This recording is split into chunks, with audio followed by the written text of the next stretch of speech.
Now, when you have that double save, let's talk about that. Yeah. What an incredible moment. It was. You know, Eureka was actually crying because, and I was crying too. You can see me on the back of the stage because of all people for me to send home. Because you know, Ru saved me first, so it's like I'm staying. And then she says Eureka's name too, and it was like overjoyed that both of us got to stay. Yeah. Yep. You had a conversation on the show about in your past and sometimes in your present feeling uneasy around heterosexual men. So you had to make over a straight guy. And that's actually struck a chord with a lot of people. Do you want to just expound upon that a little bit? It did. You know, it sucked the way that it was presented on the show because you only got some of the story with that. And so tell us the full story. Yeah, so the full story is, of course, I went to my private Christian school in Columbia, Tennessee, and in the South. So a lot of the hate that I received and a lot of the bigotry was from straight men. So I would avoid them at all costs when I was little just because that's what I was used to receiving bullying from. So I would avoid straight men at all costs. Now, that's not the case now. People think I'm still afraid of heterosexual men. That is not the case. That is not the case. Not the case. But I'm always cautious, but once I realize that they are acceptable of our lifestyle and they're cool and I get along with them, I'm fine. I'm not scared of them or anything. So I think that's what was misinterpreted, is that I'm still that way, and that's not the case. You're walking through airports like, oh my God. These straight men. Crocs, jersey. Straight men. No, my God. Cargo shorts. Cargo shorts. Fuck.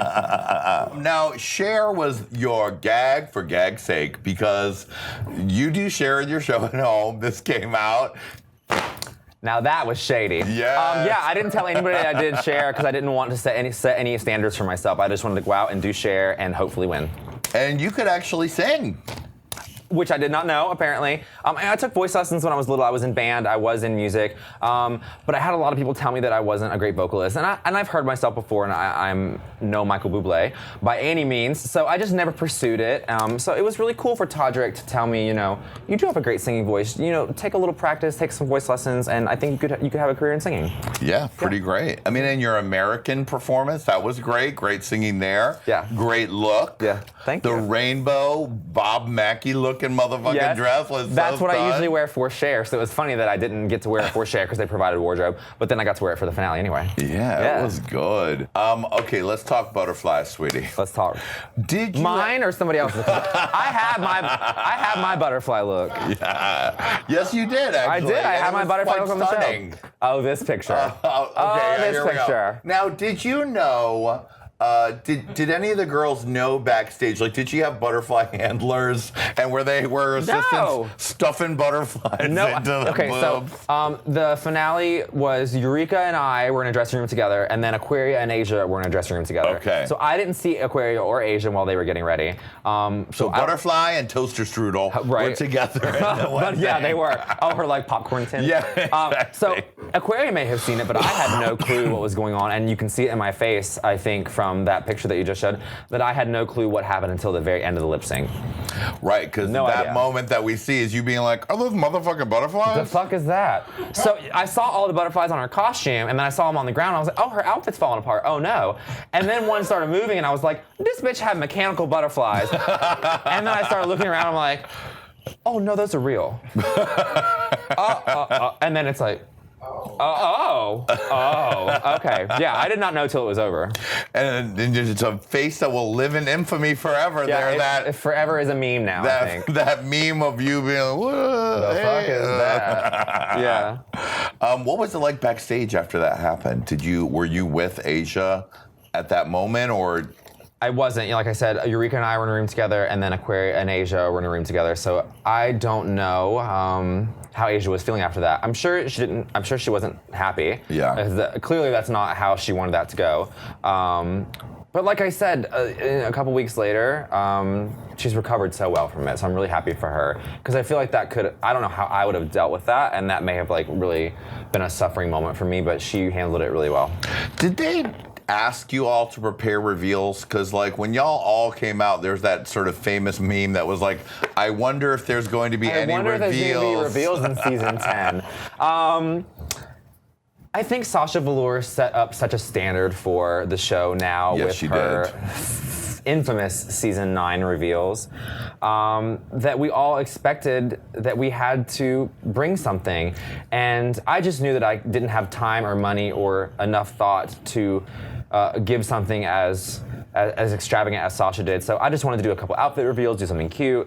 And I think the other girls felt the pressure too. You know, Sasha really set up a standard for us, and we all didn't want to do anything close to like what she did, but still we tried to do something to reach that standard that she set for us. Yeah. Because that's not easy. That's no way to beat that, because it was a full surprise. It was a full surprise, and that's what the gag was. Everybody saw our costumes and like, oh, reveal, reveal, reveal, reveal. And it's like, okay, just read us for filth. Damn. When you were watching the finale, when you were sitting there after it's been filmed and you have that moment where you guys are all in New York and you're watching the show live. Yeah.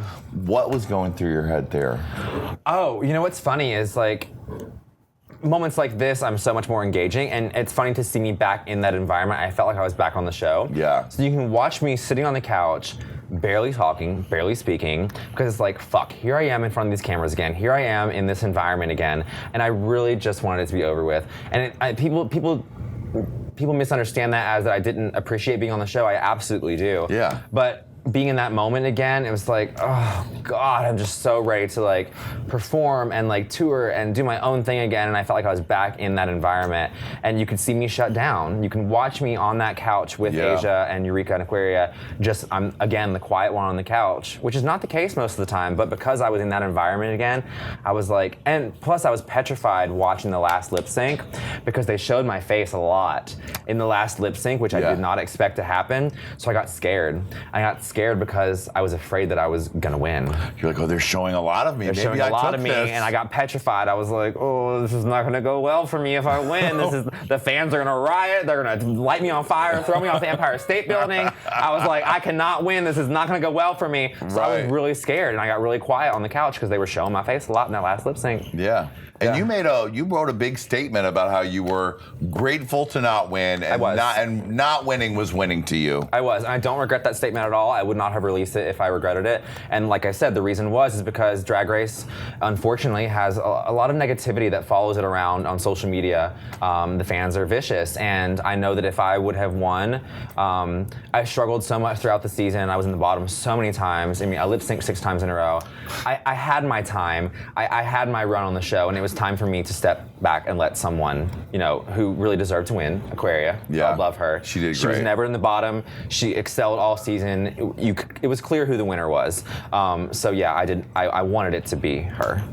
Yeah. What do you think you learned about yourself being on the show? I mean, it's quite a thing to suddenly be under the spotlight of all this crazy fandom and watch yourself back through, all those episodes. It was crazy watching it back now, because I saw how much I struggle with my self-confidence and the self-doubt. It can see all over my face. And I think confidence was what the show taught me. It taught me to believe in myself, even when the little demons are on your shoulder telling you you're not good enough. It taught me to not listen to them and just always do my best. And nobody else can do my best except me. And that's what the thing I struggled with on the show was, like, I was comparing myself to everyone else, and that is suicide. Yeah. When you try to compare yourself to everyone else, you're gonna get caught up in the swirl of everything and get sucked down. And so you just have to remember to do the best you can do and not pay attention to anybody else. Mm-hmm. Yep. So what's next? The world is literally your oyster right now, sweetie. It is. I'm really enjoying touring. We just talked about this in San Diego. All of the top 4 girls have released music except me.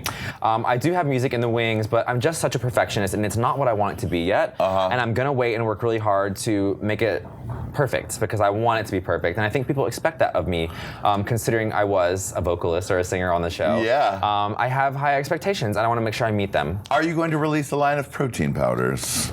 People have asked me about this so many times, because I have my protein shaker. Yeah. And I haven't had any fitness nutritionist or anybody reach out to me yet, but I would be happy if you're listening, if you're out there. I would love to do some kind of nutrition line. That would be great, I think. I think that's definitely something no one else has done. And it's a whole new audience to reach out to. Very on brand. Yeah, for sure. I like it. I do too. Cameron, congratulations on everything that's happened for you this year. You earned it. I've got to say, it wasn't easy. You didn't just zip right through it. No. But honey, you showed them all that you were a force to be reckoned with. I did. I was a fighter, definitely, especially towards the end, and it helped me believe in myself too. And I think it helped a lot of people that do struggle with self-confidence to know that they can fight their way to the top. Yes, they can. And honey, you've turned it so fiercely that you have snatched the trophy, honey! Yes! Good. They can replace my earring that fell off. Oh, perfect. Oh, it's gorgeous. It's perfect, right? Look, it almost matches, see? It's fantastic. Good. And I know you don't have time for no man up in your bed, but we got you a lap dance! Hi, Daddy. All right, Gurg is the word. Give it to her, Gurg. That's a top 3 fish, sweetie. You gotta work it and give it and work it. He is getting all the time. Now flip it around and give it. I like this version better. This way's a little bit better. Yeah, that's right. All right, tough top Cameron working it out, sweetie. Oh, Gurg dick falling out. Pop it out. Lady Red, take us out with some Black Lady Screaming. Hey queen, hey queen, hey, oh, hey queen. All right, well, we are not done with Cameron. She is, of course, going to play Lookout. So you're going to want to tune into that. Thank you, Lady Red. Thank you, Gurg is the word for the lap dance. And, of course, thank you to the gorgeous Cameron Michael. I will see you next time on Hey Queen Beach House. See you, sweetie. Fly away, seagull. Hey, Queens. Thanks for watching. Subscribe to our Hey Queen podcasts up here. Check out more of our incredible interviews down here. And, of course, don't forget to what? Subscribe!